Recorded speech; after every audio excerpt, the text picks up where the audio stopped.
Hello दोस्तों, आप सभी का हमारे चैनल में स्वागत है। मैं आज आप लोगों के लिए फिर 25 दिसंबर 2024 का करेंट अफेयर क्वेश्चन लेके आ गई हूँ एमसीक्यू और वन लाइनर के साथ। तो चलिए बिना कोई देर के वीडियो स्टार्ट करते हैं और देखते हैं आज का हमारा पहला प्रश्न। पहला है, भारत ने महिला अंडर 19 टी20 एशिया कप का खिताब जीता। भारतीय महिला क्रिकेट टीम ने 22 दिसंबर को बांग्लादेश को 41 रनों से हराकर अंडर 19 एशिया कप का खिताब अपने नाम कर लिया। यह मुकाबला कुआं लालमपुरा में खेला गया था, जहां भारतीय टीम ने पहले बल्लेबाजी करते हुए 20 ओवर में 7 विकेट खोकर 117 रन बनाए।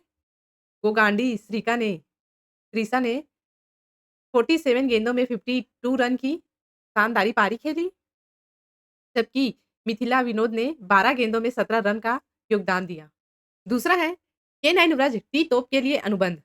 हाल ही में रक्षा मंत्रालय ने लार्सन एंड टुब्रो लिमिटेड के साथ भारतीय सेना के लिए एक अनुबंध किया है, जिसके तहत 155 मिलीमीटर की क्षमता वाली के9 युवराज टी स्वचालित ट्रैक्ड आर्टिलरी गन खरीदी जाएगी। इस अनुबंध की कुल लागत 7,628.70 करोड़ रुपए है। केजी युवराज टी तोपें अत्यधिक तकनीक में लैस है, जो इन्हें उच्च सटीकता और भारी क्षमता प्रदान करती है। ये तोपें 28 से 38 किलोमीटर तक मारी जा सकती है। आगे बढ़ते हैं। तीसरा है, पश्मीना प्रमाणीकरण और डीएनए अनुक्रमण के लिए उच्च सुविधा केंद्र। केंद्रीय पर्यावरण, वन और जलवायु परिवर्तन मंत्री श्री भूपेंद्र यादव ने भारतीय वन्यजीव संस्था में पश्मीना प्रमाणीकरण और अगली पीढ़ी के डीएनए अनुक्रमण सुविधा के लिए उन्नत केंद्र का उद्घाटन किया है। अगली पीढ़ी के लिए डीएनए अनुक्रमण अनुक्रमण सुविधा एक क्रांतिकारी तकनीक है जो लाखों डीएनए अनुक्रमों का विश्लेषण करके जीनोमा डिकोडिंग को तेज और उच्च थ्रूपुट बनाती है। चौथा है, न्यायमूर्ति मदन बी लोकुर संयुक्त राष्ट्र आंतरिक न्याय परिषद के अध्यक्ष नियुक्त किए गए। ये भारत के पूर्व सुप्रीम कोर्ट के न्यायाधीश न्यायमूर्ति थे। मदन बी लोकुर को संयुक्त राष्ट्र आंतरिक न्याय परिषद का अध्यक्ष नियुक्त किया गया है। संयुक्त राष्ट्र महासचिव एंटोनियो गुटेरेस द्वारा 19 दिसंबर 2024 को भेजे गए पत्र के अनुसार यह नियुक्ति तत्काल प्रभाव से लागू की गई है और 12 नवंबर 2028 तक वैध रहेगी।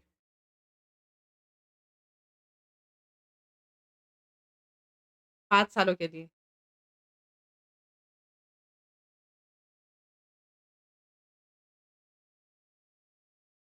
24 से 28 तक।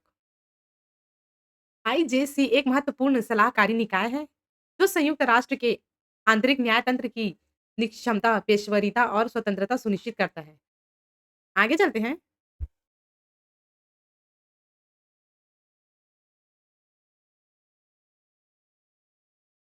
5वां है, एसआईआरओ और ईएसए के मध्य मानव अंतरिक्ष उड़ान को आगे बढ़ाने के लिए समझौते पर हस्ताक्षर किए गए हैं। भारतीय अंतरिक्ष अनुसंधान संगठन एसआईआरओ और यूरोपीय अंतरिक्ष एजेंसी ईएसए ने मानव अंतरिक्ष अन्वेषण में सहयोग बढ़ाने के लिए एक ऐतिहासिक समझौते पर हस्ताक्षर किए हैं। यह समझौता अंतरिक्ष यात्री प्रशिक्षण मिशन कार्यान्वयन और संयुक्त अनुसंधान प्रयोगों को बढ़ावा देने के लिए किया गया है। एसआईआरओ के अध्यक्ष जिसके अध्यक्ष एसआईआरओ के अध्यक्ष जिनका नाम है एस सोमनाथ और ईएसए के महानिदेशक डॉक्टर जोसेफ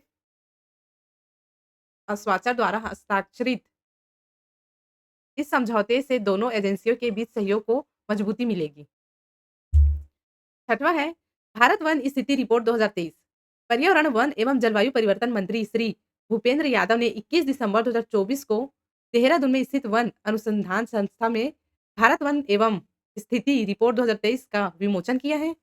यह रिपोर्ट भारतीय वन सर्वेक्षण द्वारा 1987 में द्विवर्षीय आधार पर प्रकाशित की जा रही है और 2023 की रिपोर्ट इस श्रृंखला की 18वीं रिपोर्ट है। रिपोर्ट के अनुसार भारत में कुल वन और वृक्षावरण का क्षेत्रफल 8,27,356.95 वर्ग किलोमीटर है। आगे चलते हैं।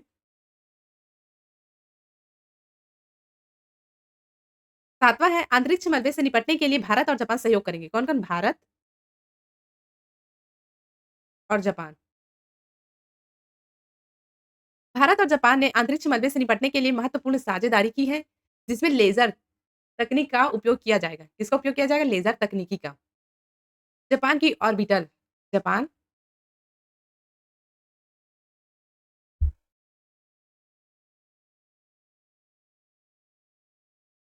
ऑर्बिटल और भारत,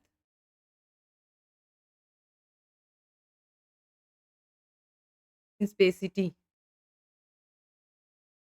जापान की ऑर्बिटल लेज़र और भारत की स्पेसिटी की उन्नति लेज़र प्रौद्योगिकी का लाभ उठाते हुए, दोनों देश अंतरिक्ष मलबे को हटाने के लिए व्यावसायिक अवसरों की तलाश कर रहे हैं।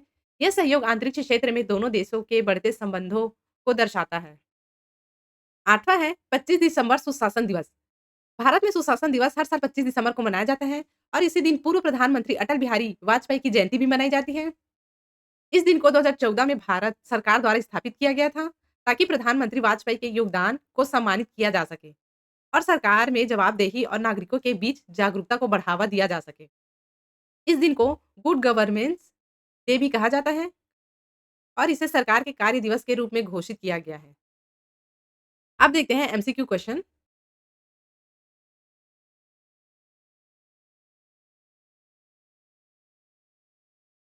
ऊपर हमने जितने भी क्वेश्चन पढ़े हैं, उन सभी को अब एमसीक्यू में देखेंगे। आंसर सेम रहेगा, क्वेश्चन में थोड़ा बदलाव रहेगा, इसलिए क्वेश्चन को समझिए। पहला है, भारतीय महिला अंडर 19 टी20 एशिया कप किस टीम को हराकर खिताब जीता था? आंसर है ए, बांग्लादेश को। भारत महिला क्रिकेट टीम ने 22 दिसंबर को बांग्लादेश को 41 रनों से हराकर अंडर 19 एशिया कप का खिताब अपने नाम किया। भारतीय गेंदबाज में आयुषी शुक्ला ने 3 विकेट झटके, जबकि सोनम यादव और पारुनिका सिसोदिया ने 2-2 विकेट लिए। फरजाना इस्मिन ने बांग्लादेश के लिए 4 विकेट लिए। ये जीत भारतीय महिला टीम की शानदार प्रदर्शन का प्रतीक है। दूसरा है, हाल ही में रक्षा मंत्रालय ने किस कंपनी के साथ K9 व्रज-टी तोप के लिए अनुबंध किया है? आंसर है ए, लार्सन एंड टुब्रो लिमिटेड। रक्षा मंत्रालय ने लार्सन एंड टुब्रो लिमिटेड के साथ 7,628.70 करोड़ रुपए के अनुबंध पर हस्ताक्षर किए हैं, जिसके तहत भारतीय सेना के लिए 155 मिलीमीटर केजी व्रज-टी स्वचालित ट्रैक्ड आर्टिलरी गन खरीदी जाएगी। ये अत्याधुनिक तोपें 28 से 38 किलोमीटर तक मार करने में सक्षम है और चीन सीमा पर ऊंचाई वाले इलाकों में भी प्रभावी ढंग से काम कर सकती है। इस सौदे से भारतीय रक्षा उत्पादन को बढ़ावा मिलेगा और रोजगार के अवसर पैदा होंगे। आगे चलते हैं। तीसरा है, भारतीय वन्य जीव संस्था कहाँ पर स्थित है? आंसर है बी, देहरादून में। केंद्रीय पर्यावरण मंत्री श्री भूपेंद्र यादव ने भारतीय वन जीव संस्था में पश्मीना प्रमाणीकरण और अगली पीढ़ी के डीएनए अनुक्रमण सुविधा के उन्नत केंद्र का उद्घाटन किया है। डीएनए अनुक्रमण सुविधा में शोधकर्ताओं को आनुवंशिक विविधता और जनसंख्या स्वास्थ्य के बारे में गहन जानकारी मिलेगी, जिससे वन जीवन संरक्षण में योगदान होगा। पश्मीना प्रमाणीकरण सुविधा में 15,000 से अधिक सौर प्रमाणित किए हैं, जिससे असली उत्पादों का वैश्विक व्यापार संभव हुआ है। चौथा है, अभी हाल ही में किस भारतीय विधिवेत्ता को संयुक्त राष्ट्र आंतरिक न्याय परिषद का अध्यक्ष नियुक्त किया गया है? आंसर है ए, न्यायमूर्ति मदन बी लोकर को। भारत के पूर्व सुप्रीम कोर्ट के न्यायाधीश, जिनका नाम है मदन बी लोकुर, को संयुक्त राष्ट्र अंतरिक्ष न्याय परिषद का अध्यक्ष नियुक्त किया गया है। यह नियुक्ति 19 दिसंबर 2024 से प्रभावी है और 12 नवंबर 2028 तक वैध रहेगी। आईजेसी एक प्रमुख सलाहकारी निकाय है, जो संयुक्त राष्ट्र के न्यायतंत्र की निष्पक्षता और स्वतंत्रता सुनिश्चित करता है। न्यायमूर्ति लोकुर की नियुक्ति भारत के लिए गर्व की बात है, जो इनके वैश्विक कानूनी प्रतिष्ठा को प्रदर्शित करती है। आगे चलते हैं।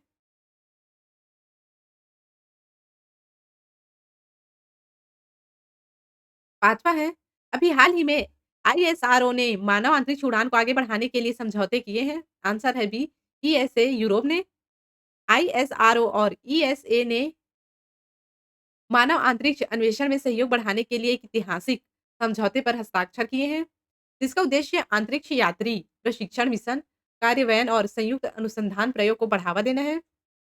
ऑक्सी-4 मिशन में आईएसआरओ के गगनयात्री और ईएसए के एक अंतरिक्ष यात्री को शामिल किया जाएगा। छठवां है, क्षेत्रफल की दृष्टि से सर्वाधिक वन एवं वृक्षावरण वाला राज्य है। आंसर है मध्य प्रदेश। पर्यावरण, वन एवं जलवायु परिवर्तन मंत्री श्री भूपेंद्र यादव ने 21 दिसंबर 2024 को देहरादून स्थित वन अनुसंधान संस्था में भारत एवं वन स्थिति रिपोर्ट 2023 का विमोचन किया है। यह रिपोर्ट भारतीय वन सर्वेक्षण द्वारा द्विवार्षिक आधार पर प्रकाशित की जाती है। आगे चलते हैं।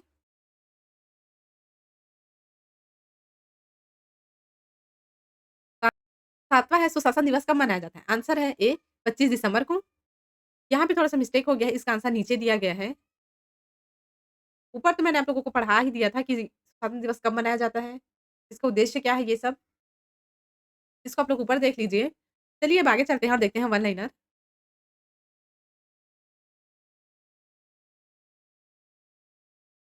ऊपर हम जितने भी क्वेश्चन पढ़े हैं, अब उन सभी का आंसर एक-एक शब्दों में देखते हैं। पहला है, भारतीय महिला अंडर 19 टीम ने बांग्लादेश को कितने रनों से हराकर एशिया कप जीता है? आंसर है 41। दूसरा है, अभी हाल ही में रक्षा मंत्रालय ने लार्सन एंड टुब्रो साथ मिलकर किस तोप का निर्माण करने का अनुबंध किया है? आंसर है K9 व्रज तोप का। तीसरा है, भारतीय वन्य जीवन संस्थान कब हुई है? आंसर है 1982 को। चौथा है, न्यायमूर्ति लोकुर आईजीसी के अध्यक्ष के रूप में कब तक कार्य करेंगे? आंसर है 22 नवंबर 2028 तक। पाँचवा है, आईएसआरओ के अध्यक्ष हैं एस सोमनाथ। आगे बढ़ते हैं।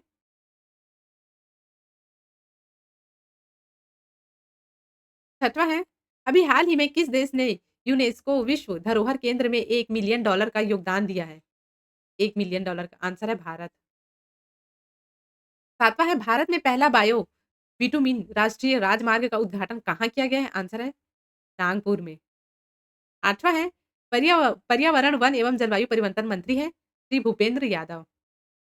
नौवां है, सुशासन दिवस मनाए जाने की घोषणा की 2014 में। 10वां है, भारत के कुल भौगोलिक क्षेत्र का कितना प्रतिशत वनावरण में शामिल है? आंसर है 21.76%। आज का हमारा ये वीडियो यहीं पर समाप्त होता है। मिलते हैं कल फिर नए करंट अफेयर क्वेश्चन के साथ। आप लोगों को इस पूरे वीडियो का पीडीएफ नीचे डिस्क्रिप्शन में हिंदी और इंग्लिश दोनों में मिल जाएगा। आप वहाँ जाकर डाउनलोड कर सकते हैं।